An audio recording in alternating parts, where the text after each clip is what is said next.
ஒழுங்காக சாப்பிட மாட்டேங்கிறான், படுத்துட்டே இருக்கான், ஆக்டிவிட்டி குறைஞ்சிருச்சு, யூரின் கம்மியாக போகிறான்னா கண்டிப்பாக நீங்கள் டாக்டர்கிட்ட கூப்பிட்டு வரணும். ஹலோ, நான் டாக்டர் மனோஜ், பீடியாட்ரிஷியன். ஸோ இப்போ ஃப்ளூ சீசன் ஆரம்பிச்சிருச்சு. நிறைய குழந்தைகளுக்கு ஃபீவர், இரும்பல்னு சொல்லிட்டு நிறைய பேரண்ட்ஸ் கூட்டிகிட்டு வராங்க. அதே மாதிரி இந்த காஃப் சர்வீஸ்னால நிறைய ப்ராப்ளம் வந்துட்டு இருக்கு.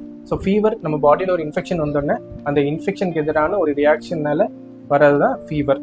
அதே மாதிரி காஃப், நம்ம மூச்சு குழாயில் இல்லை நுரையீரலுக்குள்ள ஏதோ ஒரு இன்ஃபெக்ஷனோ இல்லை ஏதோ ஒரு ஃபாரின் பாடி ஏதாச்சும் இது என்டர் ஆச்சுன்னா அது வெளியில் அனுப்புறதுக்காக தான் நம்ம இருக்கிறோம்.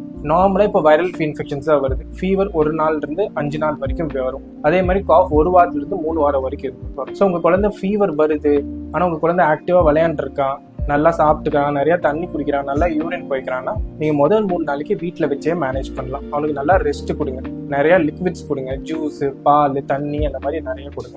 அதே மாதிரி காஃப், உங்களுக்கு ஒரு நாளைக்கு கொஞ்சம் நேரம் தான் இருப்பான், மற்ற நேரம் நல்லா விளையாண்டுருக்கான், ஒன்றும் தொந்தரவு இல்லை, நல்லா சாப்பிட்டுக்கிறான் அப்படின்னா ஜஸ்ட் வார்ம் வாட்டர் மட்டும் கொடுத்தீங்கன்னா போதும்.